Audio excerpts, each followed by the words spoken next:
So hello everyone, I welcome you all to UIS। आज के topics हैं, तो इसमें हिंदू के एडिटोरियल्स भी हैं, साथ में जो प्रीलिम्स के टॉपिक्स भी अब साथ में ही आपको बस यही सेशन देखना है। तो एक बॉर्डर मैनेजमेंट पे बहुत अच्छा आर्टिकल है, टूरिज़्म, बॉर्डर टूरिज़्म और मैनेजमेंट पे चर्चा की गई है। So we are going to discuss that thing कि ये क्या है। सो बिफोर आई स्टार्ट, यहाँ पे आप देख लो एडिटोरियल्स के अंदर जो topics we are going to discuss. एक टॉपिक, दो एडिटोरियल्स के टॉपिक्स हैं आपके आज के पेपर में। देखो ना, there are two editorials topic. इसमें देखो इन्होंने कहाँ कौन सी स्कीम में आपका अलॉटमेंट, पैसा कितना अलॉट किया है, वो सब इसमें दिया हुआ है। एंड है ना, तो वो पैसा हमें याद नहीं रखना। यहाँ पे दो स्कीम्स हैं जो हम लोग डिस्कस करेंगे। एक इम्प्रिंट करके स्कीम है, there is one scheme called as imprint, और दूसरा है स्पार्क। ये दो चीज़ें हैं जो हम लोग डिस्कस करेंगे, ठीक है। एंड यहाँ पे you have a border tourism, ये बहुत अच्छा है। दो एडिटोरियल ये टॉपिक्स हैं। इसके अलावा इन न्यूज़ सीरीज़ जो आपकी अलग से हो रही थी, तो आप लोग के बहुत मैसेज आए कि सर दो वीडियोस नहीं मैनेज हो रहे हैं, not. So I am trying कि चलो एक ही साथ आपका एक ही वीडियो रहेगा जैसे पहले आपका हुआ करता था। सो इन न्यूज़ के अंदर ये तीन टॉपिक्स हैं, ठीक है। तो एक तो नॉर्ड स्ट्रीम पाइपलाइन है, दूसरा आपका इंटीग्रेटेड डिजीज़ मैनेजमेंट है, तीसरा ये मैपिंग का टॉपिक है, वकमत करके है। तो ये तीन टॉपिक्स हैं जो इन न्यूज़ के अंदर है, आपको नोट डाउन करने हैं। और ये प्रश्न देख लो, प्रीलिम्स का एक क्वेश्चन है, इसको आप आखिरी में आंसर करना। मल्टीलैटरलिज्म मैंने आपसे डिस्कस भी किया था, मेंस का प्रश्न भी देखना था, डिस्कस किया था कि how multilateral cooperation today. So, due to persistent deadlock, multilateralism has lost the majority trust. Multilateralism is facing a utility crisis where powerful member states think it is no longer useful for them. Which of the following आपका correct है, तो आप इसको answer कर सकते हो। Comment section में answer जरूर से करना है। तो यहाँ पे जैसा मैंने आपको कहा कि एडिटोरियल एक्सप्लेनर सीरीज है, और साथ में आपका इसमें मेंस का प्रश्न, दो टॉपिक्स आज हैं आपके, इम्प्रिंट और स्पार्क और बॉर्डर टूरिज्म। तो इम्प्रिंट स्पार्क आपका हायर एजुकेशन रिसर्च, हम इसको जीएस पेपर 2 के अंदर इंक्लूड कर सकते हैं। फिर बॉर्डर मैनेजमेंट एक टॉपिक जीएस पेपर 3 का, तो उसमें हम इसको इंक्लूड कर सकते हैं। एंड देन इन न्यूज़ के अंदर ये तीन टॉपिक्स हैं आपके, ठीक है। फिर आपको प्रीलिम्स का क्वेश्चन भी है, तो एक ही है, आपको फिर और कुछ नहीं देखना। अच्छा, जो अगर आप 23 की तैयारी, मतलब बहुत सारे बच्चे आपके, आप में से बहुत लोग जो हैं, आप लोग कर रहे होंगे 23 की भी प्रिपरेशन, तो 23rd की जो अगर आप प्रिपरेशन कर रहे हैं, तो उसमें उसमें जो है सबसे इम्पॉर्टेंट है कि थोड़ा सा रिवीजन आस्पेक्ट। तो कल मैंने एक वीडियो क्रिएट किया था, आज भी एक वीडियो कर, डेली बेसिस में 8:15 पे शाम को आपका एक ना एक रिवीजन वीडियो जरूर से आएगा। अभी साइंस टेक का आज भी आएगा 8:15 बजे, कल भी एक साइंस टेक का टॉपिक थे, तो वो रिवीजन वीडियोस हैं। 23 की तैयारी कर रहे हो तो देखना, 24 की तैयारी कर रहे हो तब भी देख सकते हो, क्योंकि वो तो रिलेवेंट आपके रहने ही हैं। और कुछ और भी स्ट्रेटजी वीडियोस भी आपके जैसे 12 साढ़े 12 तक आएंगे, तो वो भी आप लोग अपना गो थ्रू हो जाना। Prelims booster already Indian express, PIB, जितने दूसरे न्यूज़पेपर है जहाँ से भी प्रश्न बना इंग्लिश में आपको मिल जाते हैं। तो आज का प्रश्न देख लो, border management is the way towards better border manage, border tourism is the way towards better border management. इस पर आपको डिस्कस करना। सीमा पर्यटन बेहतर सीमा प्रबंधन का मार्ग है। बेस्ट आंसर कल के क्वेश्चन का हिंदी माध्यम के एक स्टूडेंट है, उनका मैं आपको दिखाऊंगा, उन्होंने नाम पूरा नहीं लिखा हुआ, बट आंसर से आपको पता चल जाएगा, बहुत अच्छा आंसर लिखा है उन्होंने। तो जीएस पेपर 2 का एक टॉपिक हम गवर्नमेंट स्कीम्स के अंदर इसको इंक्लूड कर सकते हैं। देखो इसमें क्या है, इन्होंने बहुत सारा कितना कहाँ कितना पैसा मिला, अब इतना तो हमको याद नहीं करना, इट्स नॉट पॉसिबल ना, हमें करना भी है कि किसको बजट में कितना एलोकेट किया गया, कितना पैसा एलोकेट हुआ है, तो वो इतना इंपॉर्टेंट नहीं है, दैट इज़ नॉट इम्पॉर्टेंट। तो हमें बस दो स्कीम्स इस पर स्पेसिफिकली मैंशनड है। एक स्कीम है इम्प्रिंट करके है। सो इम्प्रिंट क्या है, impacting research innovation and technology.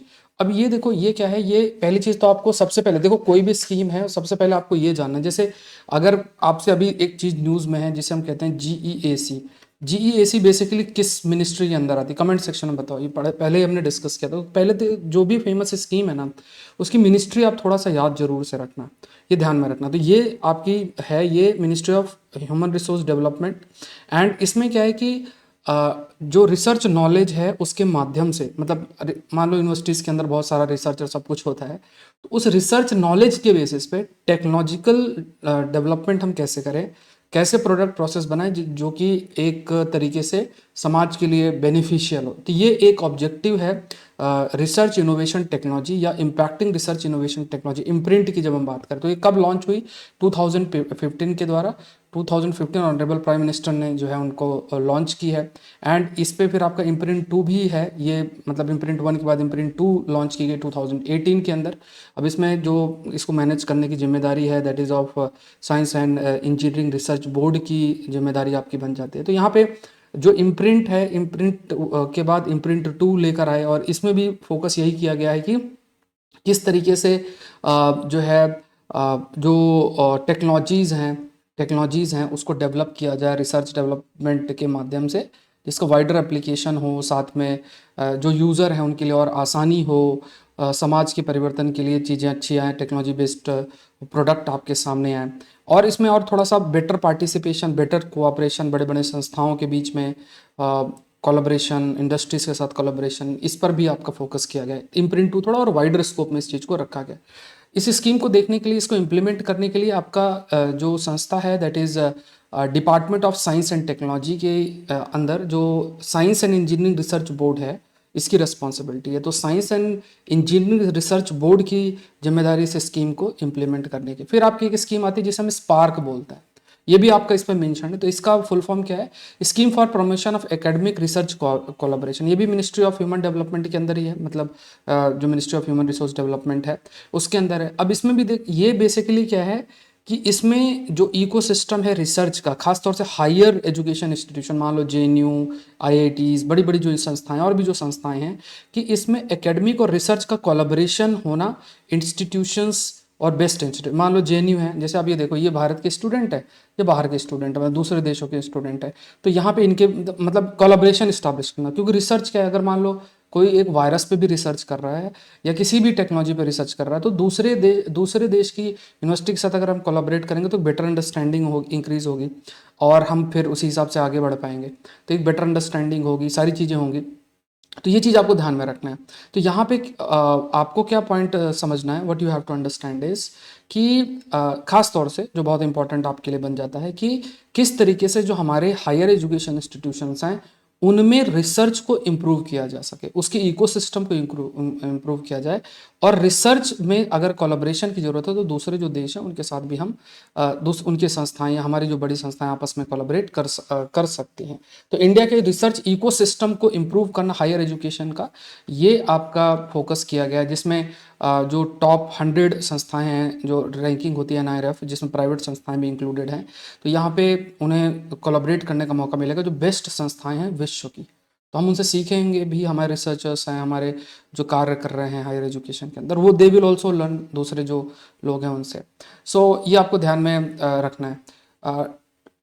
फिर ये यहाँ पे क्या है, इसमें जो 5 थ्रस्ट एरिया है, ये जो 5 थ्रस्ट एरिया आपका है जिस पे आपका फोकस किया गया है, जैसे रिसर्च है, इमरजेंट एरिया ऑफ इम्पैक्ट है, कन्वर्जेंस है, मतलब ये कुछ एरियाज हैं जो फोकस आपके किए गए हैं। कुल मिला के जैसे इमर्जिंग एरिया रिसर्च की जो आ रही है वो कौन कौन से हैं, उसके बाद कई प्रकार की जो रिसर्च होती हैं, कुछ इनोवेशन ड्रिवन है, तो उन सब में आपका कोलैबोरेट करना। नेक्स्ट टॉपिक आपका जो बनता है दिस इज बॉर्डर मैनेजमेंट के ऊपर है। तो यहाँ पे एक टॉपिक अगर आप देखोगे ना GS पेपर 3 में स्पेसिफिकली हमेशा ये पूछते हैं बॉर्डर मैनेजमेंट। इनमें उन्होंने बहुत सारी ऐसी जगहें मेंशन की हुई हैं बॉर्डर के अलॉन्ग, जो कि टूरिज्म के एनहांसमेंट प्रमोशन में एक बड़ा रोल प्ले कर सकती हैं। ठीक है, बॉर्डर मैनेजमेंट की बात अगर करें, सो बॉर्डर मैनेजमेंट में they are talking about border tourism. Border tourism पे चर्चा आपकी हो रही है। ठीक है, बॉर्डर टूरिज्म पे चर्चा हो रही है। अब इसमें एक बढ़िया प्रश्न बन सकता है, आज का मेंस का भी प्रश्न मैंने आपके लिए जो फ्रेम किया है वो इसी एरिया पे है। तो जब भी आप बॉर्डर टूरिज्म पे लिखते हो ना, तो एटलीस्ट आपके पास ऐसा नहीं कि हजारों एग्जाम्पल हो, बट आप कैसे एग्जाम्पल याद करो। जैसे मान लो आप, तो एक तो सबसे अच्छा आपके पास तरीका क्या है, जैसे आप इंडिया का मैप बनाओ। ठीक है, इंडिया का मैप अगर आप ऐसे ड्रॉ कर दोगे, और ड्रॉ करने के बाद मान लो आपने मैप ड्रॉ किया, अब उसमें अलग अलग एरियाज मार्क कर दो। मान लो कि यहाँ पे टूरिस्ट स्पॉट कौन से हैं, इधर कौन से हैं, ये इधर कौन से हैं, मतलब बॉर्डर एरिया के 2-2 3-3 एग्जाम्पल्स आप याद रखो कि जब आप लिखते हो ना तो उसमें यू कैन मेंशन, जब भी आप लिखते हो तो आप मेंशन कर सकते हो। यू कैन मेंशन कि अच्छा देखो, है ना, जैसे जैसे ही आप है तो आप मेंशन भी कर सकते हो। मेंशन, यू कैन मेंशन कि ठीक है ये आपके these are the border areas, और यहाँ पे ये टूरिस्ट के रूप में है, तो यहाँ से इकोनॉमिक एक्टिविटी इंक्रीज होगी और लोगों का इसमें काफ़ी अधिक बेनिफिट भी होगा। ये चीज़ आपका मेंशन आप कर सकते हो। ठीक है, तो GS पेपर 3 के अंदर हम इसको इंक्लूड कर सकते हैं। और मैप जरूर से आप ड्रॉ करो, जैसे आज का भी मेंस का प्रश्न है ना, तो उसमें मैप जरूर से ड्रॉ करना साइड में, 2-4 जगह आप मेंशन कर सकते हो। तो इसमें देखो काफ़ी सारे प्रयास सरकार के द्वारा भी किया जा रहा है कि जैसे विलेज है, अब ये आपके बॉर्डर एरिया है, सिक्योरिटी हमारी बॉर्डर एरिया मान लो घूम रही है, लेकिन फिर भी अगर विलेज के जो वहाँ के लोग हैं, अगर उनके साथ एक अच्छा कोलैबोरेशन, अब ऐसा तो नहीं कर सकते उनको वहाँ से कह दो जाओ, तो वो पॉसिबल नहीं है, वो ह्यूमैनिटेरियन ग्राउंड में भी सही है। एंड दे ऑल्सो जो विलेज में लोग रह रहे हैं वो आइज एंड ईयर के रूप में काम करते हैं। तो उस रीजन को कैसे डेवलप करना, उस विलेज को कैसे डेवलप करना, सो वाइब्रेंट विलेज प्रोग्राम जिसके माध्यम से जो टूरिस्ट जो टूरिज्म है बॉर्डर के अलॉन्ग, खासतौर से जो विलेजेस हैं उनको टूरिज्म के लिए रोका जाए और इसमें प्रमोट किया जाए। इसमें स्पोर्ट्स माउंटेनिंग, जैसे डिपेंडिंग अपॉन हिमालयन रीजन में देखो तो एडवेंचरस टूरिज्म है, कई प्रकार कमर्शियल एक्टिविटीज़ हैं, और जगहों पे मतलब डिपेंडिंग अपॉन कि किस तरीके के टूरिस्ट स्पॉट हैं, कई प्रकार, जैसे पैंगोंग लेक है, काफ़ी लोग जाते हैं यहाँ पे। और इस तरीके से आपका ये चकदंग वाइल्ड लाइफ सेंचुरी है, वेटलैंड्स हैं, कई सारे ऐसे रीजन्स हैं। यहाँ पे लहरी पीक है, ये आपके नदन लद्दाख और इन सब एरियाज़ में देखा जाए तो सिक्किम में जैसे डोकला है, पेंतोंग नतांग वैली, जुलूक, ये सब एरियाज़ है। हरभजन मंदिर है, बाबा हरभजन मंदिर है, याक गोल्ड कोर्स है, हाईएस्ट कोर्स जो है वर्ल्ड में। फिर उसके बाद जैसे बतांगला है, ये सब सब आपके एरियाज़ हैं। तो जैसे आप क्या करो, जैसे अब लद्दाख रीजन को आप शो कर रहे हो तो वहाँ पे 2-3 एग्जांपल शो कर दिए मैप में, सिक्किम में है तो वहाँ पे 2-3 एग्जांपल मेंशन कर दिए। तो जरूरी नहीं आप लिख के ही दिखाओ, आप मेंशन कर सकते हो कि देखो ये पोटेंशियल टूरिस्ट स्पॉट्स हैं अलोंग द बॉर्डर, और जो कि इस रीजन के विकास डेवलपमेंट में हेल्प कर सकता है। ऐसे ही अरुणाचल प्रदेश में देखो तो बमला पास है, ये एक टूरिज्म के रूप में डेवलप भी किया जा रहा है। उसके बाद जीरो पॉइंट, फिर वॉलोंग वैली है, ये ऐसे बहुत सारे है। तो यहाँ पे जैसे बैटल ऑफ वॉलोंग आपका इसमें फेमस है, फिर वॉलोंग दोंग, ये 2-4 एग्जांपल जो भी आप याद कर लें। तो यहाँ पे खासतौर से इंडियन हिस्ट्री टूरिज्म को प्रमोट किया जा सकता है, लोग जा सकते हैं क्योंकि लोग इन्जॉय भी करते हैं, पीपल गो देयर, विजिट करते हैं, अपने बॉर्डर एरिया को जानते हैं। और साथ में देखो कल्चरल लिंकेज भी होगा, जब हम जाते हैं, सपोज करो अरुणाचल प्रदेश जाते हैं तो वहाँ के लोग कैसे रहते हैं, किस तरीके से हैं, हम उनसे सीखेंगे, वो हमसे सीखेंगे। तो ये बहुत अच्छा एक तरीके से इन्हांसमेंट होता है, एक जानकारी भी बढ़ती है और एक कल्चरल लिंकेज बढ़ता है। फिर एक रिस्पेक्ट आती है, एक दूसरे के प्रति सम्मान आता है, एक दूसरे की संस्कृति कल्चर के बारे में जानने का मौका मिलता है, एक्सप्लोर करते हैं। फिर इकोनॉमिक एक्टिविटीज़ होती हैं, वहाँ के लोगों को भी कमाने का मौका मिलता है, जॉब क्रिएट होते हैं। क्योंकि देखो बॉर्डर एरिया में ऐसा नहीं कि आप वहाँ बड़ी बड़ी फैक्ट्री लगा दो, वो तो पॉसिबल नहीं है।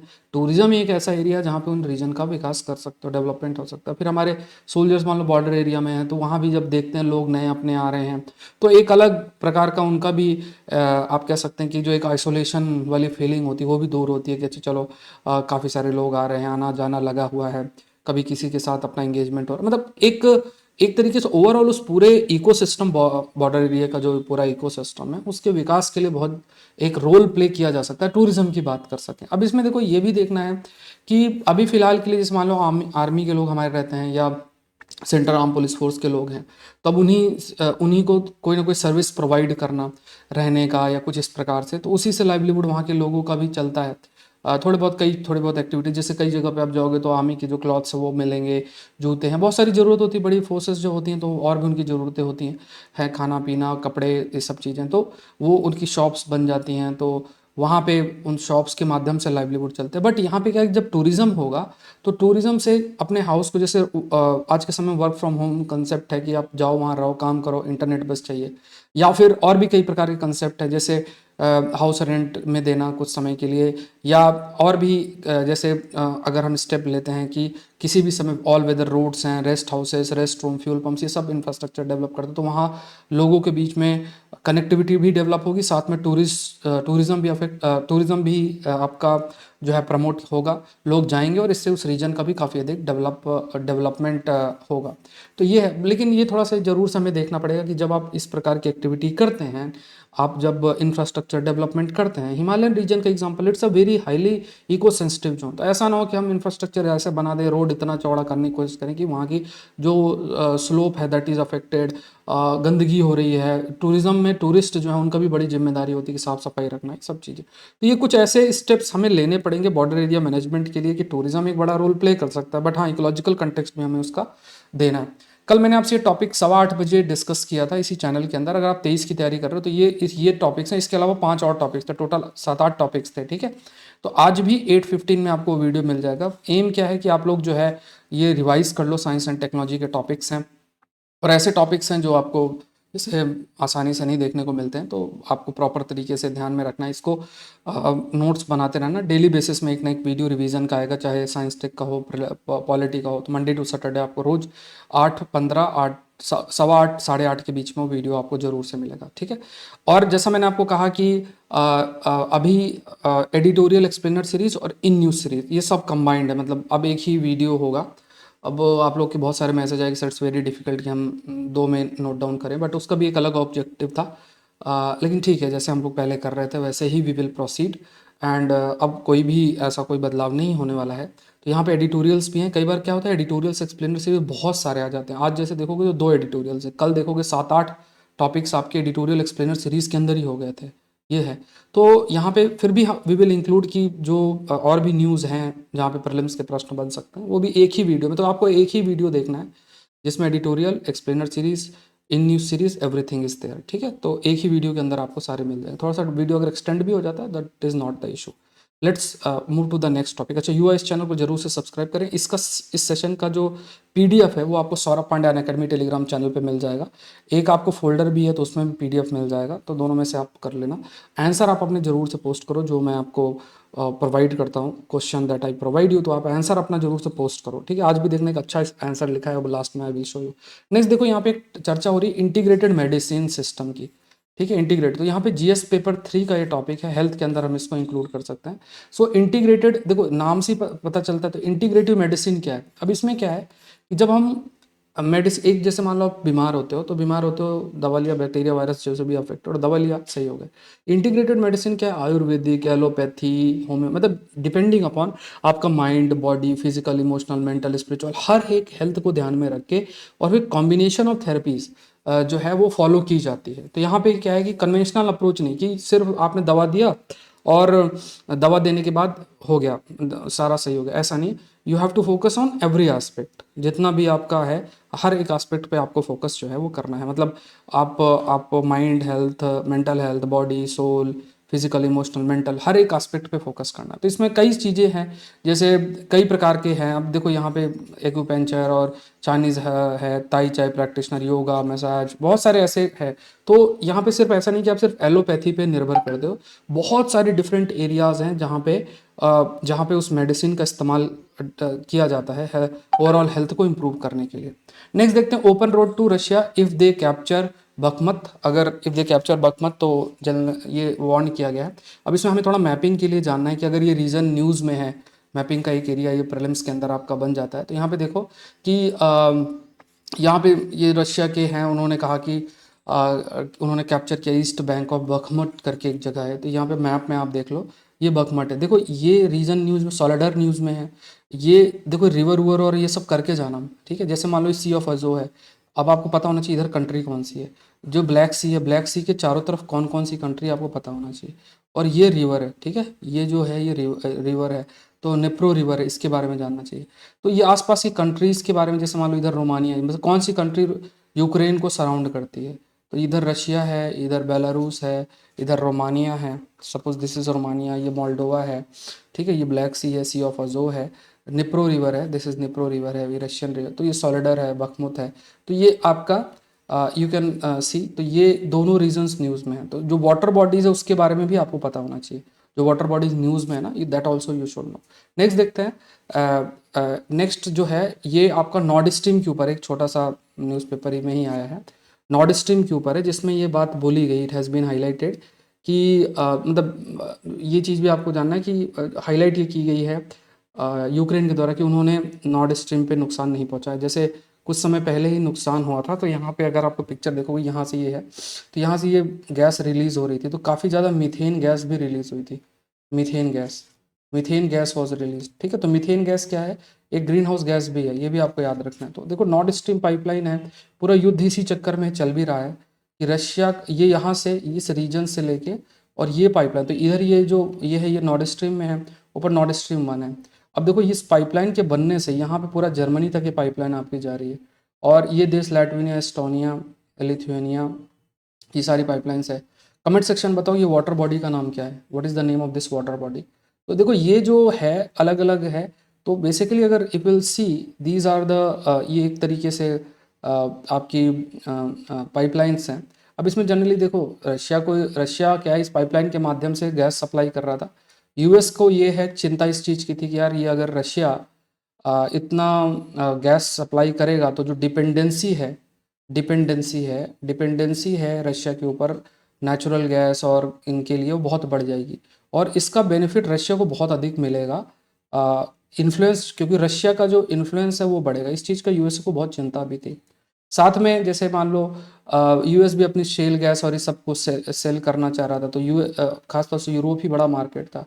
तो अगर रशिया से ऑलरेडी सस्ते में गैस आ रही है तो फिर यूएस का भी इन्फ्लुएंस, और यूएस भी अपनी गैस नहीं बेच पाता। तो देखो सारी लड़ाई शुरुआत ही इसी चीज़ से हुई। तो रशिया का अपना कंसर्न था, रशिया को ये था कि चलो एक स्ट्रेटजिक डिसएडवांटेज जो उसको मिल रहा है क्योंकि नाटो की फोर्सेस यूक्रेन तक रीच कर रही हैं, तो उसको एक स्ट्रेटजिक एडवांटेज चाहिए था। दूसरा यूएस को ये था कि इस तरह के वॉर में इन्वॉल्व रखेंगे तो ये पाइपलाइन थोड़ा सा डिले होगी, इससे चीज़ें रुक जाएंगी, जो भी डैमेज करना वो भी वो कर सकते हैं यूक्रेन के माध्यम से, और साथ में यूरोप और रशिया के बीच का गैप भी इंक्रीज होगा और इस बीच में वो अपने इन्फ्लुएंस को इंक्रीज कर लेगा। तो पूरा वॉर का यही एक ऑब्जेक्टिव। लेकिन हमें देखना है कि नॉर्थ स्ट्रीम पाइपलाइन के बारे में अवेयरनेस होनी चाहिए। तो ये नॉर्थ स्ट्रीम 1 जो पाइपलाइन थी ये सिंस 2011 से आपकी ऑपरेशनल है। रशियन गैस से यूरोप तक आपका ये इसको ट्रांसफर किया गया। तो ये Russia owned gas company Gazprom के द्वारा इसको बनाया भी जा रहा। 40% जो यूरोप की पाइपलाइन गैस है रशिया से आती है बिफोर द वॉर, और ये अभी 9% है, मतलब रिड्यूस हुआ है।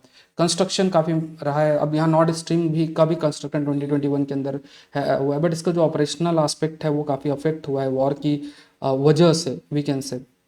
अब यहाँ पे क्या है कि जो लीक है वो इमर्ज हुआ, एक जगह है वहाँ पे आई थिंक है ना, तो वहाँ पे जो गैस लीक है वो देखने को मिली है। तो यहाँ पे कहा गया कि because of that gas leak बहुत huge amount of like methane 500 metric ton जो मीथेन पर आवर इतना रिलीज हुई है, जो कि बहुत बड़ा नंबर है।